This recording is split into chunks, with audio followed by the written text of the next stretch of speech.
আয়োজিত আজকে এই সংবাদ সম্মেলনে উপস্থিত সম্মানিত বিজ্ঞ আইনজীবী এবং আমাদের সাংবাদিক বন্ধুরা এবং উপস্থিত অন্যান্য দর্শক সবাইকে আমরা স্বাগত জানাচ্ছি। আজকে এই সংবাদ সম্মেলন আপনারা ইতিমধ্যেই কপি পেয়ে গেছেন। আপনারা জানেন যে আমরা গত 7/11/2024 তারিখে একদল উচ্ছৃঙ্খল আওয়ামী কর্মীদের অশোভন এবং আক্রমণাত্মক আচরণের তীব্র নিন্দা এবং এই প্রতিবাদ সভা। আর আপনারা জানেন গতকালকে আমাদের কিছু আহত যে ছাত্র জনতা তাদের সুচিকিৎসা এবং উন্নত চিকিৎসার দাবিতে কালকে প্রায় গভীর রাত পর্যন্ত ছিল। আপনারা জানেন, আমরা মনে করি উন্নত চিকিৎসা এবং প্রয়োজনে বিদেশি চিকিৎসা সহ এই দাবিগুলো নিয়ে আমরা মূলত আজকের এই সংবাদ সম্মেলন। আজকের এই সংবাদ সম্মেলনে উপস্থিত আছেন আমাদের, আমি অজিত থেকে বলি, আমাদের রাসেল আহমেদ, আমাদের সদস্য এক্সিকিউটিভ কমিটি। উপস্থিত আছেন ব্যারিস্টার হানিফ, আমাদের এক্সিকিউটিভ কমিটির মেম্বার। এক্সিকিউটিভ কমিটির মেম্বার আমাদের বোন ফাতেমা। উপস্থিত আছে আমাদের সন্ধ্যা আপা সহসভাপতি এবং আমাদের সিনিয়র সহসভাপতি মঞ্জু ভাই, এবং উপস্থিত আছেন আমাদের আজকের ভারপ্রাপ্ত সেক্রেটারি যারা ব্যারিস্টার মাহমুদুর রহমান মিলন।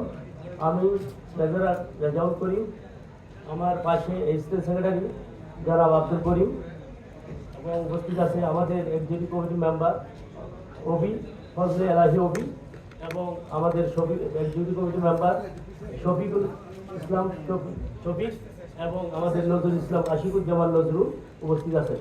এখন আমি আজকের এই সংবাদ বিজ্ঞপ্তি পরে শোনানোর জন্য আমাদের acting secretary barrister Mahmudur Rahman মিলনকে আহ্বান করছি।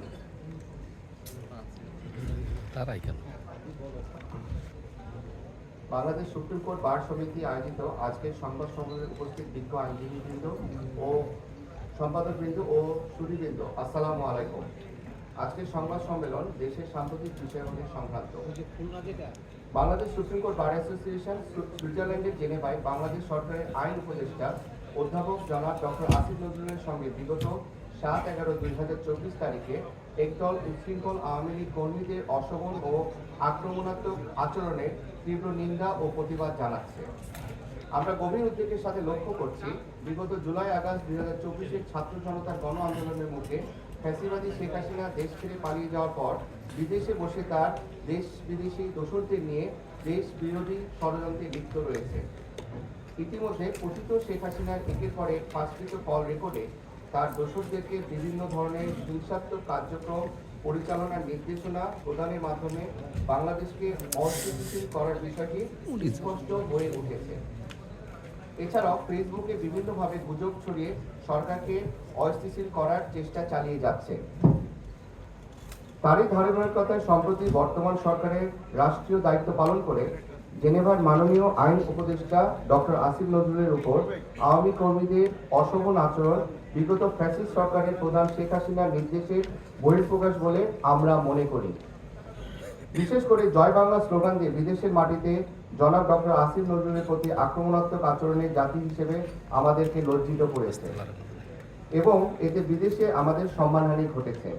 বিদেশের মাটিতে দেশ বিরোধী কর্মকাণ্ড ও সরকারের আইন প্রতিষ্ঠার সাথে পেন অশোভন ও আক্রমণাত্মক আচরণের সঙ্গে জড়িত ব্যক্তিদের বিরুদ্ধে অবিলম্বে আইনি ব্যবস্থা গ্রহণের জন্য কার্যকরী পদক্ষেপ নিতে অন্তর্বর্তীকালীন সরকারের প্রতি আমরা সুপ্রিম কোর্ট বার অ্যাসোসিয়েশন জোর দাবি জানাচ্ছি। আমরা সবাই জানি, ফ্যাসিস্ট হাসিনা সরকারের বিরুদ্ধে বিগত জুলাই-আগস্ট 2024-এর আন্দোলনে হাজার হাজার ছাত্র জনতা মৃত্যুবরণ করেছে ও আহত হয়েছে। চোখ সহ তাদের শরীরের গুরুত্বপূর্ণ অঙ্গ হানি ঘটেছে, পঙ্গুত জীবনযাপন করছে অগণিত ছাত্র জনতা। এখনো পর্যন্ত দেশের বিভিন্ন সরকারি বেসরকারি হাসপাতাল ও ক্লিনিকে চিকিৎসাধীন অবস্থায় কাতরাচ্ছেন অগণিত ছাত্র জনতা। আমরা এর জন্য গভীরভাবে দুঃখ প্রকাশ করছি। আমরা আইনজীবী সমাজ ও সুপ্রিম কোর্ট বার অ্যাসোসিয়েশন তাদের আত্মত্যাগের যথাযথ মূল্যায়ন চায়।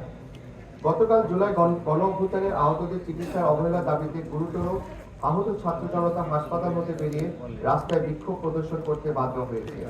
এই প্রসঙ্গে আমরা বলতে চাই, অন্তর্বর্তীকালীন সরকারে তাদের সুচিকিৎসা ও প্রয়োজনে বিদেশে পাঠিয়ে কিংবা বিদেশ হতে ডাক্তার ও প্রয়োজনীয় যন্ত্রপাতি এনে তাদের উন্নত চিকিৎসার ব্যবস্থা গ্রহণ করুন। তাদের সুচিকিৎসার জন্য যথাযথ অর্থ বরাদ্দ দেওয়ার জন্য বাংলাদেশ সুপ্রিম কোর্ট আইনজীবী সমিতি সরকারের নিকট জোরালো দাবি জানাচ্ছে।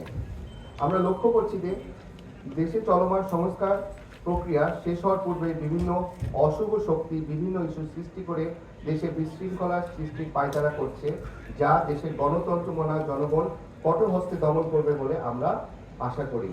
আপনাদের সকলকে ধন্যবাদ, উপস্থিত সকল আইনজীবী বন্ধুদেরকে অনেক অনেক ধন্যবাদ এবং সাংবাদিক বন্ধুদেরকে অনেক অনেক ধন্যবাদ।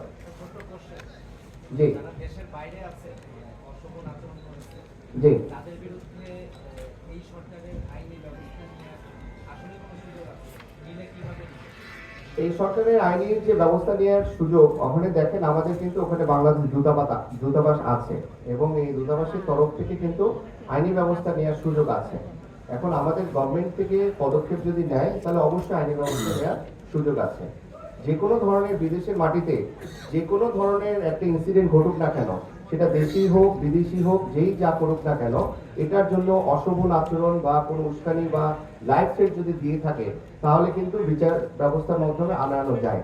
ইভেন আমরাও দেখেছি বাংলাদেশে যদি কোনো এরকম আচরণ হয়, বাংলাদেশে যদি এরকম ঘটনা ঘটে, দেশীয় প্রচলিত আইনেও কিন্তু আপনার বিচারের ব্যবস্থা রয়েছে।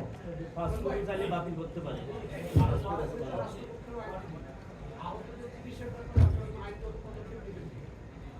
আমরা সরকারের যে সদিচ্ছা আছে, আমরা এখনো আশাবাদী যে সরকার তারা যে বিভিন্ন ধরনের তারা যে একদম স্টেপ নিচ্ছে না তা না, তারা যে স্টেপ নিচ্ছে সেই স্টেপগুলো আমাদের কাছে সুপ্রিম কোর্ট বার অ্যাসোসিয়েশনের কাছে মনে হচ্ছে অপ্রতুল। আমরা আশা করছি যে ওনারা অবিলম্বে আরো যথাযথ ব্যবস্থা নেবে, তাদেরকে অর্থ বরাদ্দ দেওয়া সহ মেডিকেল ট্রিটমেন্ট এবং বিদেশে যদি পাঠানোর প্রয়োজন হয় সেটা নেবে। আমরা আশা করছি যে এই ব্যবস্থাগুলো অচিরেই গভর্নমেন্ট নেবে। সরকারের প্রতি এটা আমরা আহ্বান জানাচ্ছি।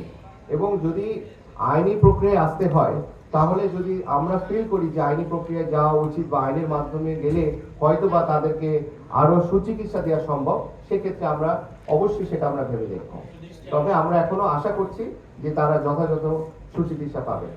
একটু দৃষ্টি আকর্ষণ করতে চাই, এখানকার দূতাবাস আমাদের আছে, সেই দূতাবাস আসিফ নজরুল সাহেবকে কোনো একা তার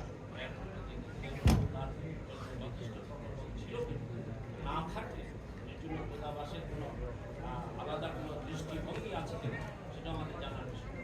যে আপনাকে অনেক অনেক ধন্যবাদ। যদিও এই বিষয়টি আমাদের জানার কথা না, তারপরেও আমরা কোনোভাবে খবর পেয়েছি, আপনারাও একটু খবরটি মিলিয়ে নেবেন এবং সাংবাদিক ভাইরা হয়তোবা আরো ভালো তথ্য পেতে পারেন আর কি, যে বাংলাদেশ দূতাবাসে যে অপ্রতুল ব্যবস্থাপনা ছিল সেটা নিয়ে অলরেডি একটা ইনকোয়ারি কমিটি গঠন করা হয়েছে আমি যতদূর জানি, এবং যারা যারা জড়িত ছিল তাদেরকে শোকজ দেওয়া হয়েছে বলে সাসপেন্ড করেছে একজনকে।